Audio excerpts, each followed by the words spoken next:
Welcome to Conversations with Writers. I'm Andy, I'm a writer, and this is an educational YouTube series meant to catalog writing strategies and philosophies through conversations with other writers.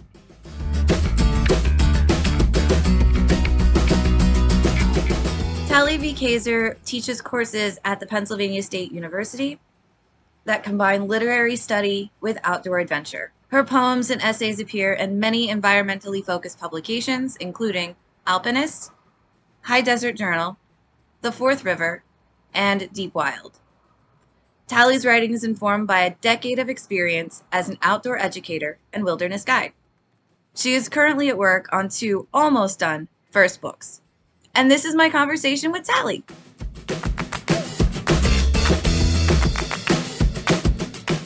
Hey, Andy, greetings. Hi, how are you? I'm good. Enjoying the snowy terrain, though it seems to be melting fast. What are you working on now, and what motivated the project?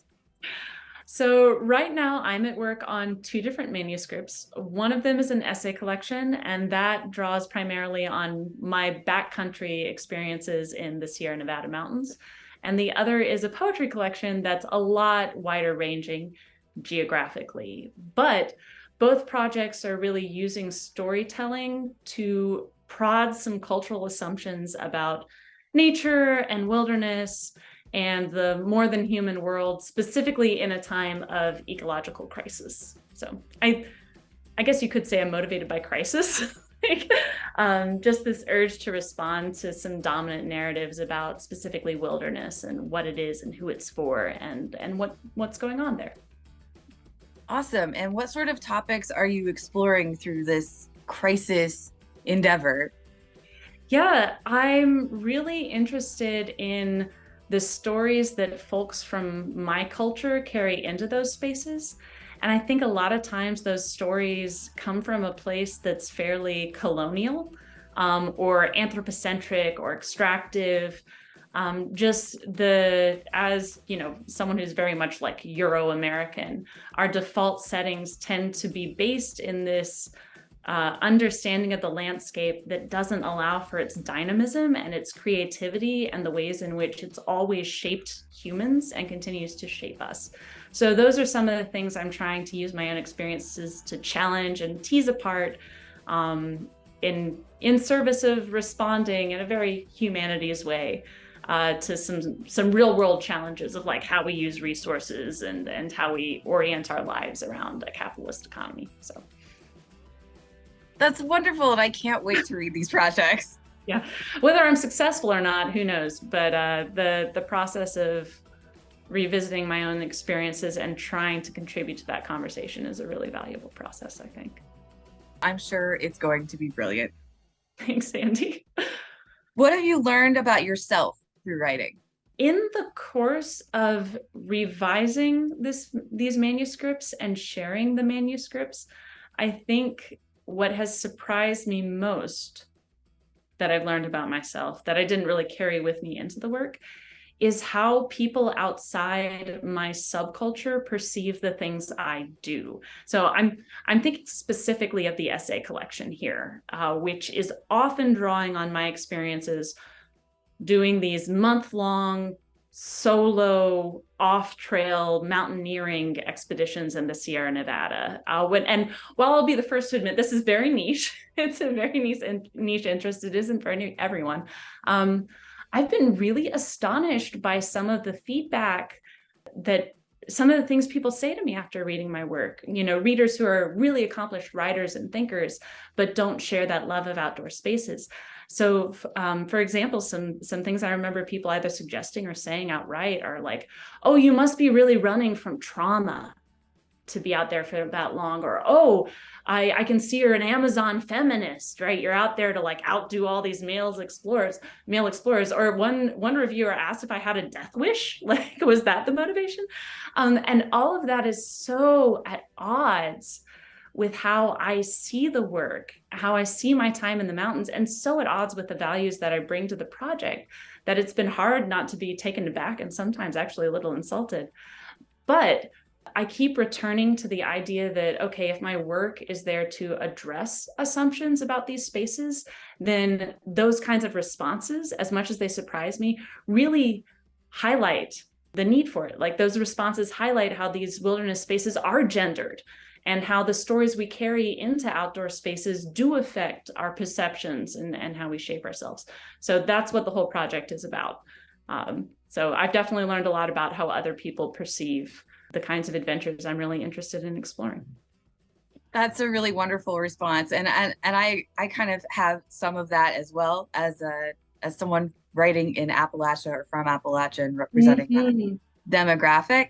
And one of the women that was a few years ahead of me in grad school, she was invited to go to this Ivy League reading. So she read as part of one of the readers in this reading at this Ivy League school. And one of the questions that she got was about new shoes. They were surprised that she was wearing shoes for this. Oh my gosh. Yeah. And it's like, how do you even begin to write into that space? Right. And also, who are you writing to? I think is something maybe we both have to think about. Like, okay, am I putting my time and energy and my creative ability toward addressing this audience who's entering the conversation with these wild assumptions? Or am I addressing my kin, right? Am I addressing people who are already a member of sort of my community and share some of my values? So that's one of the things I'm still trying to decide is how much time and space do I want to make in the work for people who are approaching it with, oh my God, you're wearing shoes level of assumption. Yeah, and that's something I'm still trying to figure out. I think it is a really valuable thing to think about in terms of who am I writing to and for what purpose, to figure out, all right, how can I bridge this gap between what I know and what I know they don't know, or I suspect they don't know, without insulting their intelligence in return. Yeah, and it depends on the piece too, right? I think one of the things that is really challenging me is, okay, now it's a book project, right? And now that it's a book project, I feel like I should make more space for those voices, that if it's just one piece and I'm sending it to, a publication like Ecotone or Orion, that labor isn't as central to the architecture, right? Whereas in a book project, I'm like, okay, maybe I do need to make space for this reader who's going to assume, oh, you're a girl alone in the mountains. It must be that you're running from trauma, right? So, What's the role or responsibility of writing for you? So, what keeps you generating material? Why write? I will say that particularly at this phase of this project, for me, it's a very concrete material reason. Like at this moment in my writing journey, writing isn't particularly abstract in its aims and goals. I know that there are these swelling ranks of people who are seeking experience and experiences in natural spaces and wild spaces. And as we were discussing earlier, I know that some of the default setting kind of trends toward that extractive or self-centered model. And I so admire the lineage of poets and writers who have offered these alternative visions of the human relationship with the world. And I see in some of the experiences I've pursued and some of the experiences I've had, the ability to contribute to that conversation. What else is there besides I will go into the wild, I will have an experience that teaches me more about myself, and I'll take a lot of pictures of it and I'll bring it back. And so I'm really, why write? Like I'm trying to write the kind of book that if I had read it in my 20s at any point, would have helped me past some flawed and potentially damaging understandings and attitudes toward places and toward other species on the planet. When you're struggling to write for whatever reason, what strategies do you use to get yourself to the page? This is something I'm struggling with right now. And I'm actually really grateful to you for sending me this question because it helped me articulate why I'm struggling with it. I feel like I've never had trouble continually writing until very recently. And I've realized that that's because I'll dial it back. I think what I need and what a lot of writers might need is some sort of intentional practice of returning to what feeds you or what feeds the work, right? So for some writers, that might be time with their family because that's what's always fed the work. For other writers, it might be time spent with books they really love, right? That motivate them, that make them want to respond, right, in some kind of conversation. And for me, not surprisingly, given the time of this, the content of this interview, that is time in the natural world, and specifically time in the Sierra Nevada mountains. This particular place really feeds this particular manuscript. And because I haven't spent as much time in that particular place, I've struggled to re-energize the work really just in this last year. So I guess if I had to, sort of scale that up, I'd say what's going to bring me back to the work and what might be true for other authors is love for the real world thing, and intentional time spent with that thing. So one of my goals in this next semester, and really in this upcoming break, is to say, okay, I'm going to be serious about prioritizing my time to connect with this place, because I've realized that without that well to draw from, the writing can kind of go dry. Wonderful advice. I say that because I know that it's so different for everyone, right? And I even think about how privileged that response is in that particular context, right? Like, oh, okay, so if I need to finish my book, clearly I need to spend some time wandering around in the mountains. So I know it's not true for everyone, but I do hope that everyone can kind of have that well they draw from and keep it full. What revision strategy or strategies do you find most useful when revising your own work, and why? What sort of problems do these activities help you solve? I know that it's time for revision, as in re-seeing, when I find myself niggling at like little tiny details. And for me, the process of re-seeing is visual. So I will take a document and I'll put it in a different color, or I'll put the font up 2 sizes, or I'll put it in a different typeface.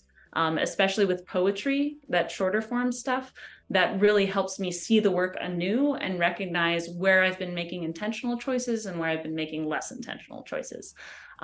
Similarly for nonfiction, for essays, they go up on the wall, right? The papers go physically up on the wall, and then I'm drawing on them and I'm connecting things and I'm cutting them up and moving them. And I think this is part of why I'm not done with the books yet. Is because that re-seeing, I'm always finding these new nodes, right? These new contact points, or, ooh, I didn't really delve into this as much as I want, or, ooh, what if I actually started the essay with this paragraph? And so I'd say that's maybe the caveat to this strategy, but it does keep the work very alive and does keep it very fresh, and keeps me thinking about all the possibilities in every draft. So what is your favorite part of the writing process, and why? For me, the process of writing is a process of acknowledging that I have some kind of story or experience or angle on something that I want to share. And by acknowledging that I want to share it, that in some ways is very self-affirming, and that it says, oh, this is an experience that has value, right?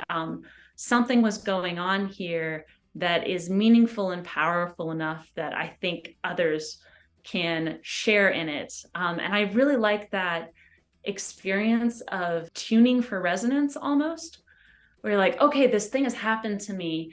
How do I get it into this medium so that someone else can see it and feel some of the same things I was feeling, or come to it with this different set of experiences, and resonate with it. So I guess that's not a stage of writing, right? It's not like oh, I love the outlining part or the part where I get a fresh idea.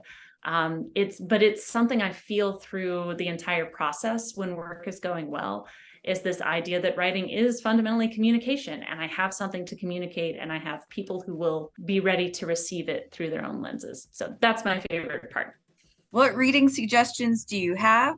What authors do you keep in your back pocket? Just for content, especially given I've talked about, cultural assumptions, etc., I think Great Tide Rising by Kathleen Dean Moore is a very accessible and powerful and well-balanced look at this age of ecological crisis and what we as individual humans, how we can position ourselves philosophically to understand the world around us as we've shaped it. So Great Tide Rising, Kathleen Dean Moore. But in terms of craft, Animals Strike Curious Poses by Elena Passarello, it's just a tour de force of structure and humor.